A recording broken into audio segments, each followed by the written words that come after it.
जय श्री राम, जय श्री सीताराम। मित्रों, मेरे दयालु भक्तजनों, दयालु भक्तिमयी माताओं, रामायण का उत्तरकांड का पाठ कहें या प्रवचन कहें चल रहा है। ये वाल्मीकि रामायण से चल रहा है और अगस्त जी के द्वारा लंका का इतिहास बताया जा रहा है। उसी तारतम्य में आज की कथा आगे कह रहा हूँ।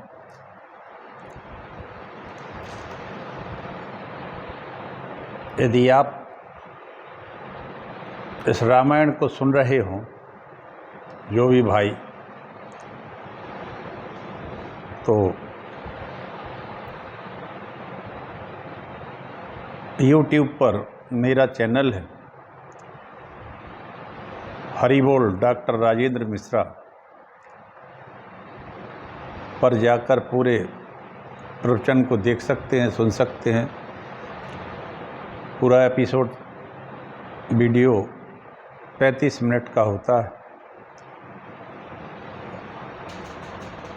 उसको सब्सक्राइब भी कर सकते हैं।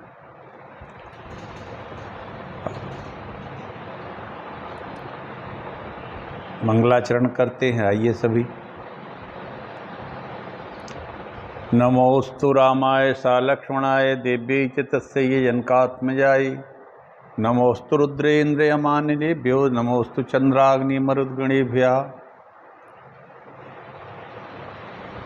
नील सरोरुहश्याम तरुण अरुण बारिज नयन करौ सुमम ऊर्धाम सदा क्षीर सागर शयन। कुंद इंदु समुदेह उमा त्रमन करुणायन जाहि दीन परने करौ कृपा मर्दनमयन। बंदौ गुरुपद कंज कृपा सिंधु नर रूप हरि। महामोहतम पुंजासु रवि बचन रवि कर्ण कर।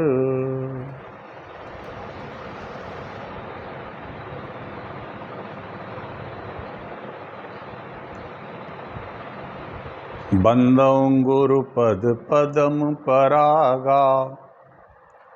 सुरुचि सुबास सरस अनुरागा। अमय मोरी मय चूरन चारु। समन सकल भव रुज परिवारु।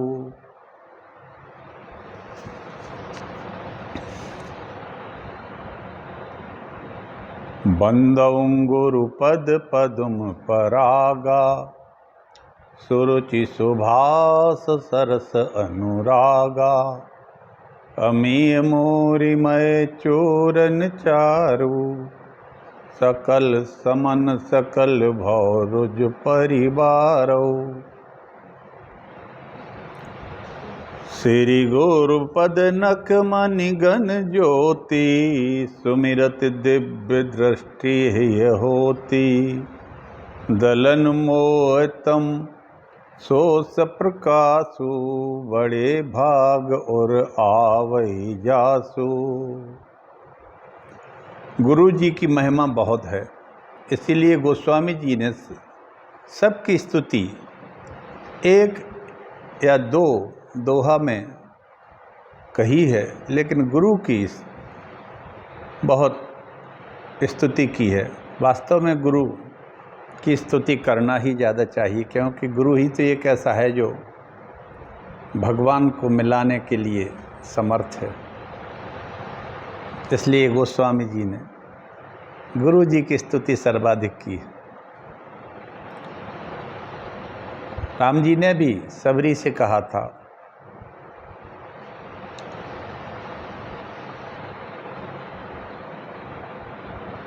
गुरु पद पद पंकज तीसरी भक्ति अमान। तीसरी भक्ति गुरु के चरणों की है। लगातार भक्ति करना चाहिए गुरु के चरणों की। गोस्वामी जी ने गुरु जी की बहुत वंदना की है। नरहरिदास नरहरियानंद जिनको कहते हैं, वो गोस्वामी जी के गुरु थे और उन्होंने उनकी बड़ी वंदना की। गुरुपद रज मृदु मंजल अंजन नयन अमीय दृग दोष विभंजन ते करि कबिमल बिलोवेक बिलोचन ते करि बिमल विवेक बिलोचन बरनौ रामचरित भवमोचन बंदौ प्रथम महीसुर चरना मोह जनित संशय सब हरना सुजन समाज सकल गुण खानी करौ प्रणाम सप्रेम सुवानी मुद मंगलमय संत समाजो जो जग जंगम तीरथ राजो राम भक्ति जय सुरसरि धारा सरसई ब्रह्म विचार प्रचारा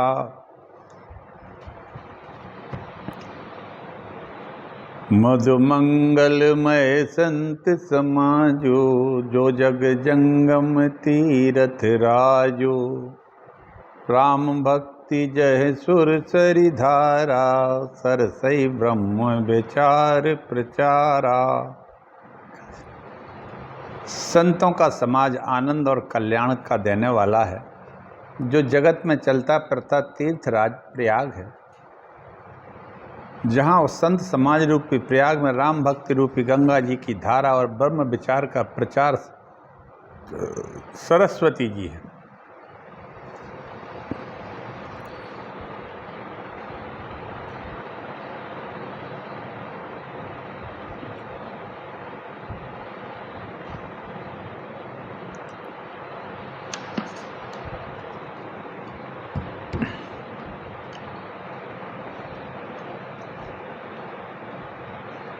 अगस्त जी ने भगवान राम को हेति और प्रहेति से लेकर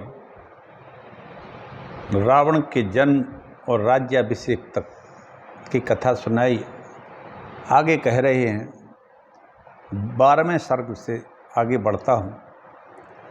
महर्षि वाल्मीकि जी कहते हैं, शूर्पणखा तथा रावण आदि तीनों भाइयों का विवाह और मेघनाद का जन्म। अगस्त जी कहते हैं, हे रघुनंदन, हे श्री राम, राक्षसेन्द्रो अभिषसक्तस्तु भातृभिः सहितस्तदा ततः प्रदानं राक्षस्यां भगिन्याः समंचित्यत। अगस्त जी कहते हैं, राम जी, अपना अभिषेक हो जाने पर राक्षस राज रावण भाइयों सहित लंकापुरी में रहने लगा। तब उसे अपनी बहन राक्षसी शूर्पणखा के ब्याह की चिंता हुई।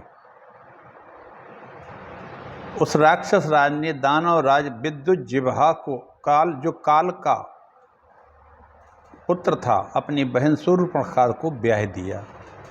स्वसारम काल की आय दानवेन्द्राय राक्षसीम ददौ शूर्पणखाम नाम विद्युज्जिह्वाय राक्षसः। विद्युज्जिह्वा को उसने अपनी बहन शूर्पणखा का विवाह कर दिया विद्युज्जिह्वा के साथ।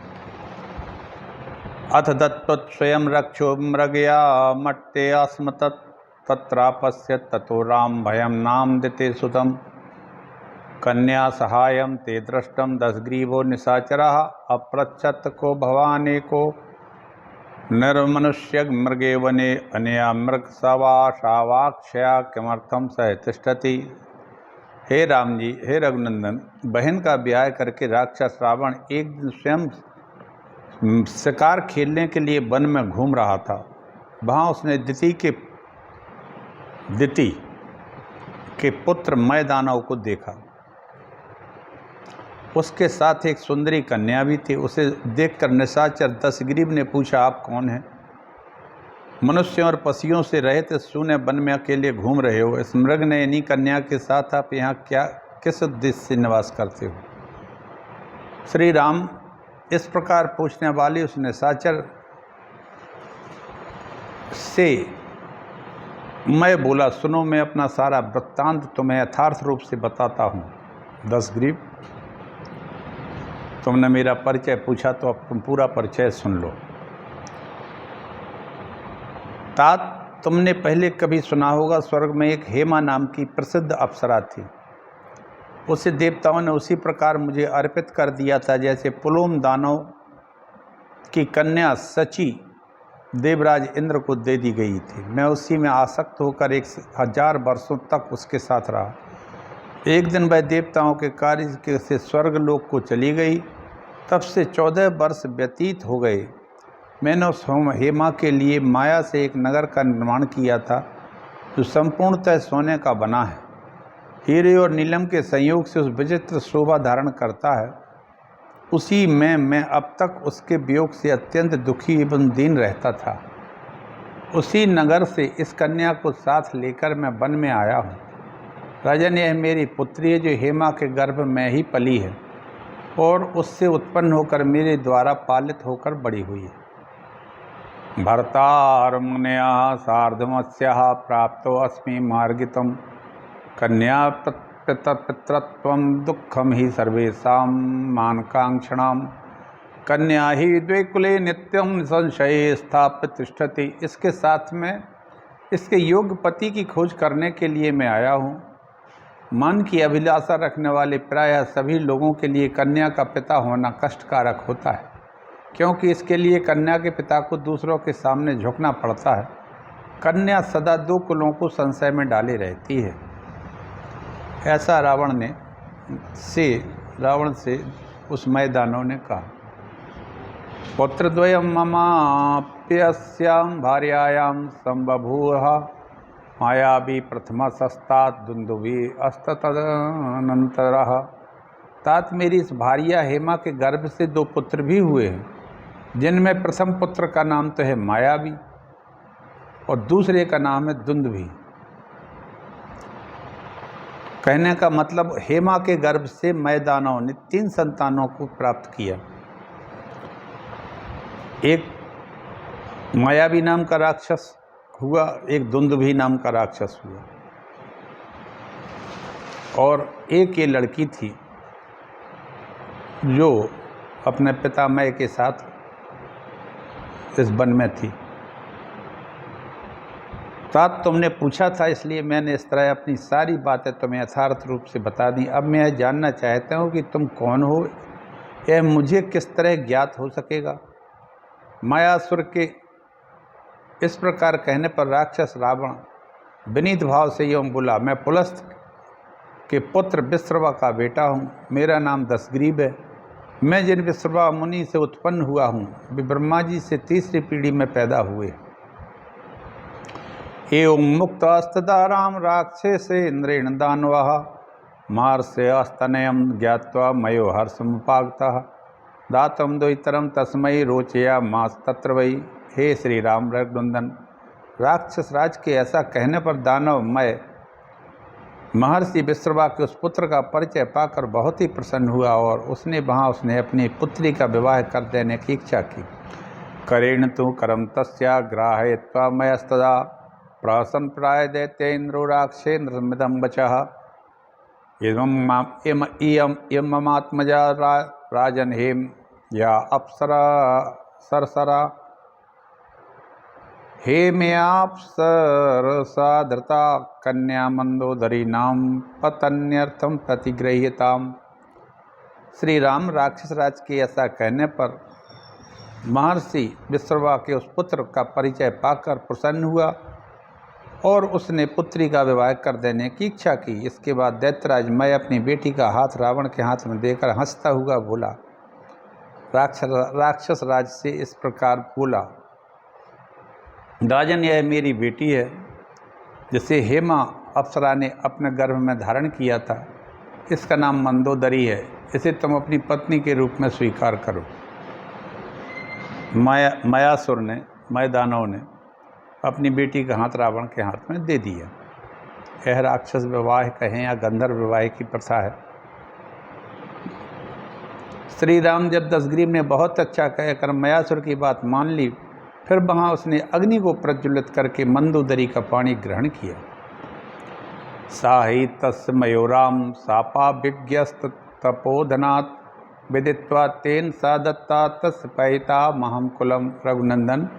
यद्यपि तपोधन विश्रवा से रावण को जो क्रूर प्रकृति होने का शाप मिला था उसे मयासुर जानता था, तथापि रावण को ब्रह्मा जी के कुल का बालक समझकर उसने अपनी कन्या दे दी। आहा, यहाँ देखिए, मायासुर को सब पता था कि ये रावण है और इसके प्रकृति अत्यंत क्रूर है, लेकिन चूंकि ब्रह्मा जी के चौथी पीढ़ी में ये पैदा हुआ था, अब ब्रह्म कुल से था, इसलिए उसने अपनी कन्या इस क्रूर स्वभाव वाले रावण को दे दी, मंदोदरी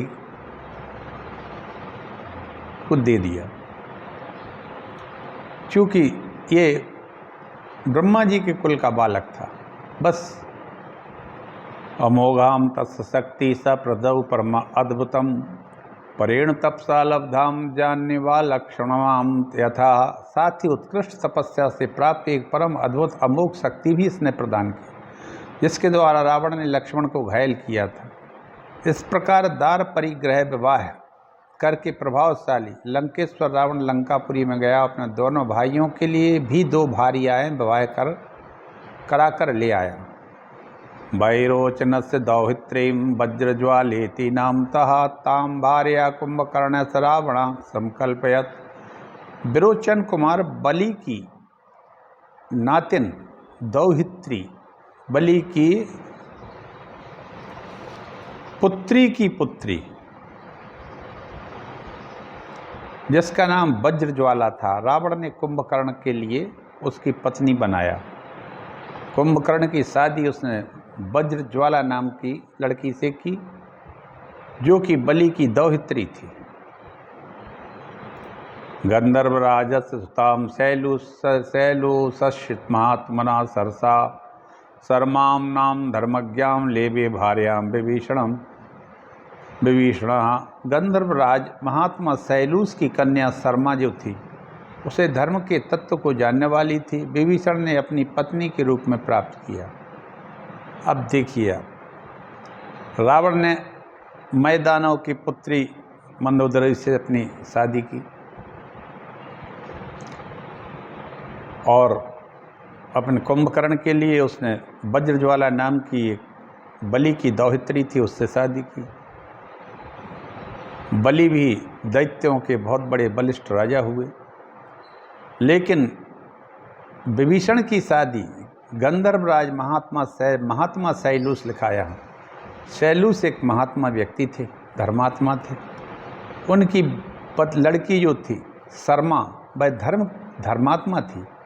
तो विभीषण की शादी रावण ने, धर्मात्मा विभीषण भी थे और धर्मात्मा ही उनकी पत्नी थी, और उनकी शादी उन्होंने विभीषण से कर दी।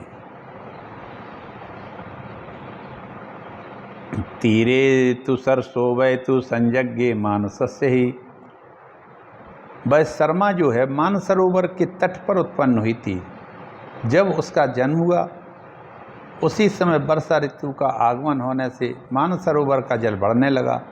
तब उस कन्या की माता ने पुत्री के स्नेह से करुण क्रंदन करते हुए उस सरोवर से कहा, सरो माँ वर्धयस्व, हे सरोवर तुम अपने जल को बढ़ने न दो।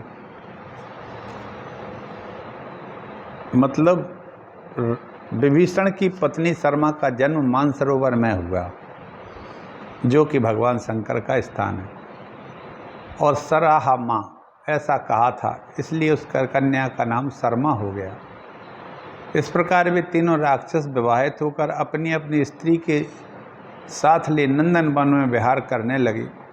गंधर्वों के समान लंका में सुखपूर्वक रमण करने लगे। तदनंतर कुछ काल के बाद मंदोदरी ने अपने पुत्र मेघनाथ को जन्म दिया। ये सब अपनी पत्नियों के साथ लंका में रहने लगे। रावण ने कुछ समय, रावण की पत्नी मंदोदरी ने एक पुत्र को जन्म दिया, जिसका नाम मेघनाद हुआ, जिसे आप लोग इंद्रजीत के नाम से पुकारते थे और जिसकी हमने चर्चा प्रारंभ में इस कथा की कही थी। ऐसा अगस्त्य जी कह रहे हैं। पूर्व काल में उस रावण पुत्र ने पैदा होते ही रोते रोते ऐसा भीषण गर्जन किया जो मेघ के समान गंभीर नाद था, मेघ का नाद था, गंभीर मेघ जैसा नाद था, किया था रघुनंद। उस मेघ तुल्य नाद से सारी लंका जड़वत स्तब्ध रह गई थी। इसलिए पिता रावण ने स्वयं ही उसका नामकरण किया और मेघनाद रखा। सो अवर्धत्तता ददाराम रावणान्तः पुरे शुभे रक्ष्यमाणो वस्वरस्त्री वृक्षन्नास काष्ठैरिवनवानला माता पित्रोर्महार्हर्षं जनयन् रावणात्मजः। श्री राम उस समय वह रावण कुमार रावण के सुंदर अंतःपुर में माता पिता को महान हर्ष प्रदान करता हुआ श्रेष्ठ नारियों से सुरक्षित हो काष्ठ से आच्छादित हुई अग्नि के समान बढ़ने लगा।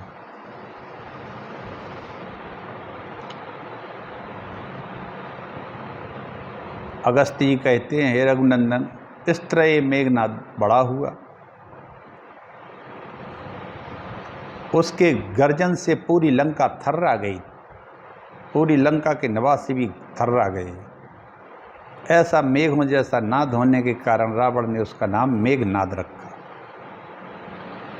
अगस्त्य जी कहते हैं, कुछ काल बीतने पर ब्रह्मा जी की भेजी हुई निद्रा जम्भाई आदि के रूप में मूर्तिमती हो कुंभकर्ण के भीतर तीव्र वेग से प्रकट हुई। तब कुंभकर्ण ने पास ही बैठे हुए अपने भाई रावण से कहा, राजन, मुझे नींद सता रही है, तय मेरे लिए शयन करने योग्य घर बनवा दें। यह सुनकर राक्षस राज रावण ने विश्वकर्मा के समान सुयोग्य शिल्पियों को घर बनाने के लिए आज्ञा दी।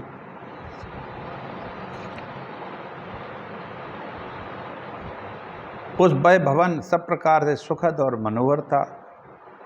राक्षस राज रावण ने कुंभकर्ण के लिए ऐसा सुंदर एवं सुविधाजनक शयनागार बनाया जहां वो आराम से महीनों सो सके। तत्र निद्राम समाविष्टा कुंभकर्णो महाबलः बहून्यब्ध सहस्त्राणि सायानो न च बुध्यति। महाबली कुंभकर्ण उस घर में जाकर निद्रा के वशीभूत होकर कई हजार वर्षों तक तो ऐसे ही सोता रहा, जाग नहीं पाता था। जब कुंभकर्ण की निद्रा से अभिभूत होकर सोसा गया, तब दशमुख रावण उच्छृंखल हो देवताओं, ऋषियों, यक्षों और गंधर्वों के समूहों को मारने तथा पीड़ा देने लगा। कुंभकर्ण जैसे ही सो गया, इसके सोते ही रावण ने अपने वास्तविक रूप, जो इसकी इच्छा थी, जैसी इसकी प्रकृति थी, उसने वैसा ही काम शुरू कर दिया। और उसमें उसने ऋषियों को, यक्षों को, जबकि यक्ष तो इसके ही भाई थे, गंधर्वों को मारने लगा और पीड़ा देने लगा। देवताओं के नंदनवन आदि जो विचित्र उद्यान थे, उनमें जाकर दशासन अत्यंत कुपित हो उन सबको उजाड़ने लगा। वह राक्षस नदी में हाथी की भांति क्रीड़ा करते हुआ उसकी धाराओं को छिन्न भिन्न कर देता था। दशग्रीव के इस निरंकुश बर्ताव का समाचार पाकर धन के स्वामी धर्मज्ञ कुबेर ने अपने कुल के अनुरूप आचार विचार का विचार करके भ्रात प्रेम का परिचय देने की लंका एक दूत भेजा। उनका उद्देश्य था कि मैं रावण को उसके हित की बात बताकर राह पर ले आऊं। ये कुमार्ग पर जा रहा था, तो इसको मार्ग पर ले जाने के लिए कुबेर ने अपना एक दूत भेजा लंका।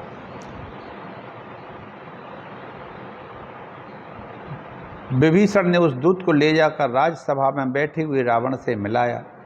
राजा रावण सभा में अपने तेज से उद्दीप्त हो रहा था। उसे देखकर दूत ने महाराज की जय हो ऐसा कहकर वाणी द्वारा सत्कार किया, फिर कुछ देर तक चुपचाप खड़ा रहा। तत्पश्चात उत्तम बिछौनों से सुशोभित एक श्रेष्ठ पलंग पर बैठे हुए दशग्रीव से उस दूत ने इस प्रकार कहा, वीर महाराज, आपके भाई धनाध्यक्ष कुबेर ने आपके पास जो संदेश भेजा है, वह माता पिता दोनों के कुल तथा सदाचार के अनुरूप मैं उसे पूर्ण रूप से आपको बता रहा हूँ। दशग्रीव, तुमने अब तक जो कुछ कृत्य किया है, इतना ही बहुत है। अब तो तुम्हें भली भांति सदाचार का संग्रह करना चाहिए। यदि हो सके तो धर्म के मार्ग पर स्थित रहो, यही तुम्हारे लिए अच्छा होगा। तुमने नंदन वन को उजाड़ दिया है, अब तुमसे देवता बदला लेना चाहते हैं। मैंने सुना है कि तुम्हारे विरुद्ध देवताओं का उद्योग आरंभ भी हो गया है। राक्षस राज, तुमने कई बार मेरा भी तिरस्कार किया है। यद्यपि यदि बालक अपराध कर दे तो भी बंधु बांधवों को तो उसकी रक्षा ही करनी चाहिए, इसलिए तुम्हें हितकारक सलाह देता हूँ। अहम तो हिमवत पृष्ठम गतो धर्ममुपाप्स्तम रौद्रम व्रतम समाख्याय समास्थाय नियतो नियतेन्द्रिय। मैं तो शौच, संतोष आदि नियमों के पालन और इंद्रिय संयम पूर्वक रौद्र व्रत का आश्रय ले धर्म का अनुष्ठान करने के लिए हिमालय के एक शिखर पर गया था। वहाँ मुझे उमा सहित भगवान महादेव जी का दर्शन हुआ।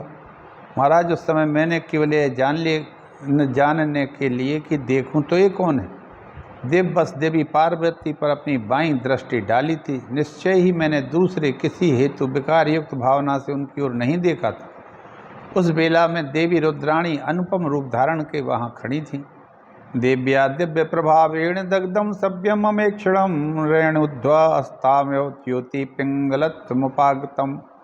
देवी के दिव्य प्रभाव से उस समय मेरी बाईं आंख जल गई और दूसरी दाईं आंख भी धूल से भरी हुई सी पिंगल वर्ण की हो गई। तदनंतर मैंने पर्वत से के दूसरे विस्तृत तट पर जाकर 800 वर्षों तक मौन भाव से उस महान व्रत को धारण किया।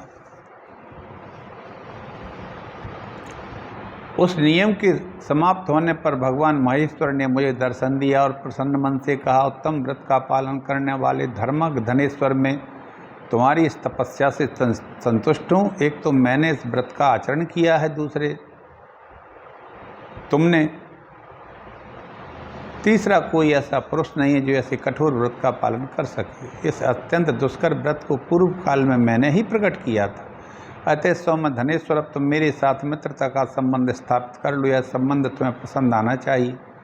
हे अनग, तुमने अपने तप से मुझे जीत लिया है, अतः मेरा मित्र बनकर रहो। देवी पार्वती के रूप पर दृष्टिपात करने से देवी के प्रभाव से तो तुम्हारा बायां नेत्र जल गया, दूसरा नेत्र भी पिंगल वर्ण का हो गया। इससे सदा स्थिर रहने वाला तुम्हारा एकाक्ष पिंगली यह नाम चिरस्थायी होगा। इस प्रकार भगवान शंकर के साथ मैत्री स्थापित करके उनकी आज्ञा लेकर जब मैं घर लौटा तब मैंने तुम्हारे पापपूर्ण निश्चय की बात सुनी। अतः अब तुम अपने कुल में कलंक लगाने वाले पाप कर्म की संसर्ग से दूर हट जाओ, क्योंकि ऋषि समुदाय से देवता तुम्हारे वध का उपाय सोच रहे हैं। ऐसा रावण से कुबेर ने कहलवाया अपने दूत के द्वारा। दूत के मुँह से ऐसी बात सुनकर दशग्रीव रावण के नेत्र क्रोध से लाल हो गए और वह हाथ मलता हुआ दांत पेश कर बोला, विज्ञातम ते मया दूत वाक्यम यत् त्वं प्रवाससे नैव त्वमसि नैवासौ भ्रात्राय अयनासी चोदितः। दूत, तू जो कुछ कह रहा है उसका अभिप्राय मैंने समझ लिया है। अब तो ना तू जीवित रह सकता है और ना वह भाई जिसने तुझे यहाँ भेजा है। हेतम नई स्ममयि तद्धि ब्रवीति धनरक्षकः महेश्वर सख्यत्वं तो मूढ़ाश्रावयते किल। धन रक्षक कुबेर ने जो संदेश दिया है वह मेरे लिए हितकर नहीं है। वह मुझे डराने के लिए महादेव जी के साथ अपनी मित्रता की कथा सुना रहा है। दूत, तूने जो बात यहाँ कही है यह मेरे लिए कहने योग्य नहीं थी। कुबेर मेरे बड़े भाई हैं, अतः उनका वध करना उचित नहीं है। ऐसा समझकर ही मैंने आज तक उन्हें क्षमा किया है। तत्सत्प्रदानीं श्रुत्वा मे वाक्यमेषा कृतामतिः त्रिलोके लोकानपि जे स्वामी बाहुवीर्यं पाश्रितः। किंतु इस समय उनकी बात सुनकर मैंने निश्चय किया है कि मैं अपने बाहुबल का भरोसा करके तीनों लोकों को जीतूंगा। इसी मुहूर्त में मैं एक ही अपराध से उन चारों लोकपालों को यमलोक पहुंचाऊंगा। ऐसा कहकर लंकेश रावण ने तलवार से उस दूत के 2 टुकड़े कर डाले और उसकी लाश उसने दुरात्मा राक्षसों को खाने को दे दी। तत्पश्चात रावण स्वस्ति वाचन करके रथ पर चढ़ा और तीनों लोगों पर विजय पाने की इच्छा से उस स्थान पर गया जहाँ धनपति कुबेर रहते थे। कुबेर के भेजे हुए दूत ने जब रावण से कुबेर की कही हुई पूरी बातों को कहा तो रावण ने उसको उल्टा समझा और अपनी प्रकृति के अनुसार जो नहीं करना चाहिए उसने वो किया। उसने एक दूध के 2 टुकड़े कर दिए और उसको राक्षसों ने खा लिया और कुबेर के ऊपर चढ़ाई कर दी। अगस्त्य जी कहते हैं, हे रघुनंदन, तदनंतर बल के अभिमान से सदा उन्मत्त रहने वाला राक्षस रावण, महोदर प्रहस्त मारीच, सुख सारण, सदा ही युद्ध की अभिलाषा करने वाले वीर धूम्राक्षन 6 मंत्रियों के साथ लंका से प्रस्थित हुआ। उस समय ऐसा जान पड़ता था मानो अपने क्रोध से संपूर्ण लोगों को यह भस्म कर डालेगा, और कैलाश पर जा पहुंचा। यक्षों ने जब सुना तो दुरात्मा राक्षस रावण ने युद्ध के लिए उत्साहित होकर मंत्रियों के साथ कैलाश पर्वत पर डेरा डाला। तब वे उस राक्षस के सामने खड़े ना हो सके। यह राजा का भाई है ऐसा जानकर यक्ष लोग उस स्थान पर गए जहां धन के स्वामी कुबेर थे। तब कुबेर ने यक्षों को आज्ञा दे दी।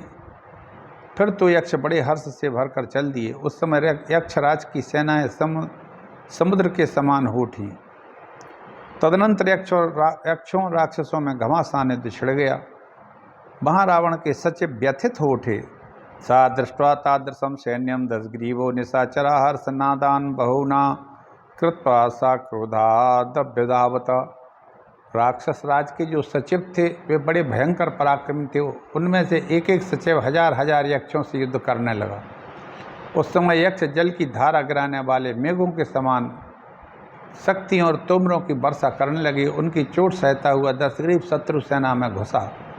वहाँ उस पर इतनी मार पड़ने लगी कि उसे दम मारने की फुर्सत नहीं मिली। यक्षों ने उसका वेग को रोक दिया। यक्षों के शस्त्रों से आहत होकर भी उसने अपने मन में दुख नहीं माना।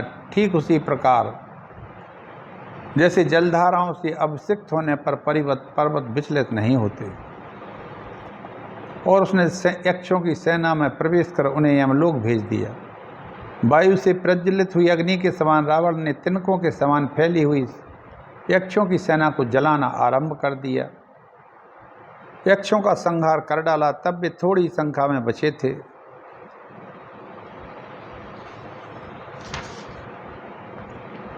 कोई चक्कर थककर एक दूसरे से लिपट गए। उनके शस्त्र गिर गए।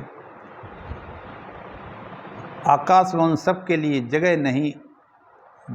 महाबाहु धनाध्यक्ष ने यक्षों को भागते देखकर दूसरे महाबली यक्षों को फिर भेजा। हे रघुनंदन, इसी बीच में कुबेर का भेजा हुआ संयोध कंटक नामक यक्ष आ गया। उसके साथ बहुत सी सेना और सवारियां थीं।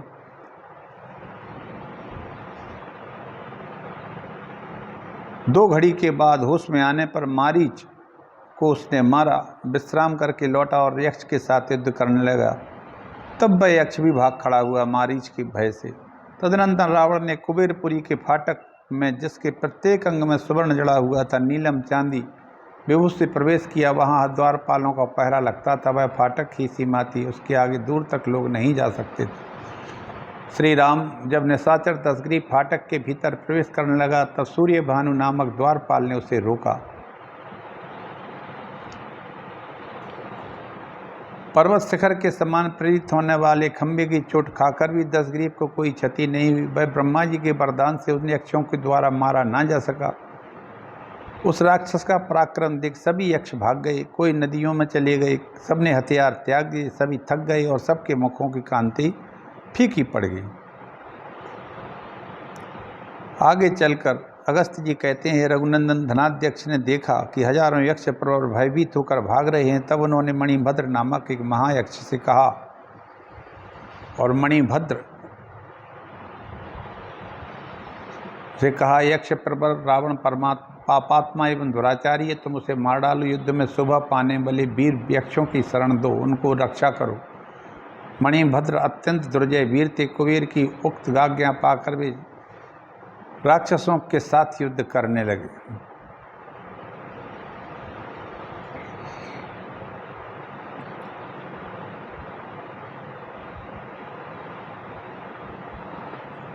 पुरुष सिंह कहाँ यक्षों का सरलता पूर्वक युद्ध और कहाँ राक्षसों का मायामय संग्राम। भी अपने माया बल के भरोसे ही यक्षों की अपेक्षा अधिक शक्तिशाली सिद्ध हुए। धूम्राक्ष ने क्रोधपूर्वक मणिभद्र की छाती में मारा मूसल। मूसल मार दिया, किंतु इससे विचलित तो नहीं हुए।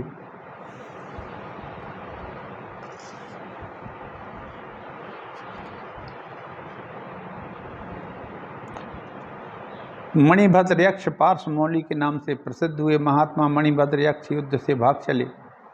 मणिभद्र भी हार गए। इसी समय कुबेर दूर से आते दिखाई दिए। उनके साथ शुक्र, पौष्ठपद नामक मंत्री, शंख और पद्म नामक धन के अधिष्ठाता देवता थे। विश्रवा मुनि के शाप से क्रूर प्रवृत्ति के हो जाने के कारण गुरुजनों के प्रति प्रणाम आदि व्यवहार भी नहीं रावण कर पाता था। गुरुजनोचित शिष्टाचार से भी वंचित था। उस अपने भाई रावण को युद्ध में उपस्थित देख बुद्धिमान कुबेर ने ब्रह्मा जी के कुल में उत्पन्न हुए पुरुष के योग्य बात कही। यन्मया विवार्य माणत्वं नावगच्छसि दुर्मते पश्चादस्य फलम प्राप्त ज्ञायसे निर्यम गता। हे दुर्बुद्धि दर्शग्रीव रावण, मेरे मना करने पर भी इस समय तुम समझ नहीं रहे हो, किंतु आगे चलकर जब इसको कर्म का फल पाओगे और नरक में पड़ोगे उस समय मेरी बात तुम्हारी समझ में आएगी। जो माता पिता, ब्राह्मण और आचार्य का अपमान करता वह यमराज के बस में पड़कर उस पाप का फल भोगता है। यह शरीर क्षण भंगुरे से पाकर जो तप का उपार्जन नहीं करता वह मूर्ख मरने के बाद उसे अपने दुष्कर्मों का फल मिलता है और पश्चाताप करता है। धर्माद राज्यम धनम सौख्यम मर्दमोख्यम धर्माद दुःखमेव च तस्माद धर्म सुखार्थाय कुर्यात् पापम विसर्जयेत्। धर्म से राज, धन और सुख की प्राप्ति होती है। अधर्म से केवल दुख को ही भोगना पड़ता है। अतः सुख के लिए धर्म का आचरण करना चाहिए। पाप को सर्वथा त्याग दो। पाप का फल दुख है, उसे स्वयं ही यहाँ भोगना पड़ता है। पापस ही फलम दुखा यद भोग व्यक्ति में आत्मनात् तस्मादात्मा पगार्थम मूढ़ा पापम करिष्यति कस्य चिन्ह ही दुर्बुद्धे छंदतो जायते मति यादृशम कुरते कर्म तादृशम फल मसनुते। पाप का फल केवल दुख है, उसे स्वयं ही यहाँ भोगना पड़ता है। इसलिए मूढ़ पाप करेगा, यह मानव स्वयं ही अपना वध कर देगा। किसी भी दुर्बुद्धि पुरुष को शुभ कर्म अनुष्ठान, गुरुजनों की सेवा करना, स्वेच्छा मात्र से उत्तम बुद्धि की प्राप्ति नहीं होती है। वह जैसा कर्म करता है वैसा ही फल भोगता है। रिद्धि रूपम बलम पुत्रान वित्तम सूरत्वमेव च प्राप्नुवन्ति नरा लोके निर्जितम पुण्यकर्म भी। संसार के पुरुषों को समृद्धि, सुंदर रूप, बल, वैभव, वीरता, पुत्र आदि की प्राप्ति पुण्य कर्मों के अनुष्ठान से होती है। इसी प्रकार अपने दुष्कर कर्मों के कारण तुम्हें भी नरक में जाना पड़ेगा। इसी तरह की बात रावण के मंत्रियों से भी कही। मरीच आदि सब राक्षस युद्ध के मोह मोड़कर भाग चले। तदनंतर यक्षराज कुबेर ने अपनी गदा से रावण के मस्तक पर प्रहार किया। उससे आहत होकर वह भी अपने स्थान से विचलित नहीं हुआ। श्री राम तत्पश्चात भी दोनों यक्ष और राक्षस, कुबेर, रावण दोनों उस समर में एक दूसरे पर प्रहार करने लगे। दोनों में से कोई भी न घबराता न थकता था। तब राक्षस राज रावण ने वरुणास्त्र के द्वारा उनके उस अस्त्र को शांत कर दिया, क्योंकि कुबेर ने रावण पर अग्नेय अस्त्र का प्रयोग किया। फिर अब कई लाख रावण बन गए। उस समय 10 मुख रावण, बाघ, सुअर, मेघ, पर्वत, समुद्र, वृक्ष, यक्ष, दैत्य सभी रूप में दिखाई देने लगा। इस प्रकार वह बहुत ही रूप में प्रकट होता है और दृष्टिगोचर नहीं होता है।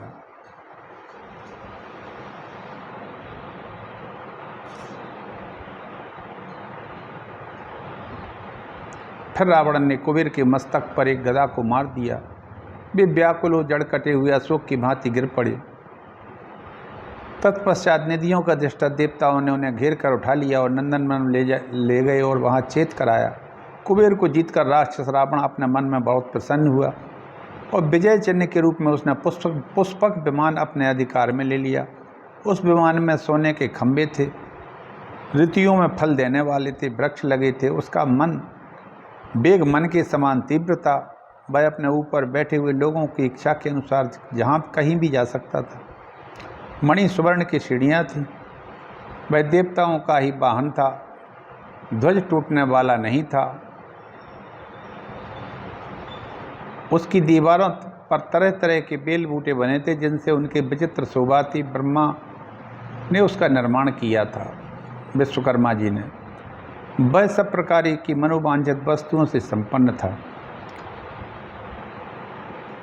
अपने पराक्रम से जीते हुए इच्छानुसार चलने वाले विमान पर आरूढ़ हुआ अत्यंत खोटी बुद्धि वाला राजा रावण अहंकार की अधिकता से ऐसा मानने लगा कि मैंने तीनों लोकों को जीत लिया। इस प्रकार कुबेर देव को पराजित करके वह कैलाश से नीचे उतरा। निर्मल किरीट हार से विभूषित वह प्रतापी निशाचर अपने तेज से उस महान विजय को पाकर उस उत्तम विमान पर आरूढ़ होकर यज्ञ मंडप में प्रज्वलित होने वाली अग्निदेव की भांति शोभा पाने लगा। आज यहीं अपनी वाणी को हम विराम देते हैं। कल की कथा में नंदीश्वर का रावण को श्राप होगा। आज अगस्त्य जी ने राम को रावण की, कुंभकर्ण की, सभी के विवाह को सुनाया और कुबेर से युद्ध का वर्णन किया। कुबेर को पराजित करके पुष्पक विमान को वो ले आया। आज कथा यहीं तक कहेंगे। इसी के साथ में अपनी वाणी को विराम देता हूँ। जय श्री राम।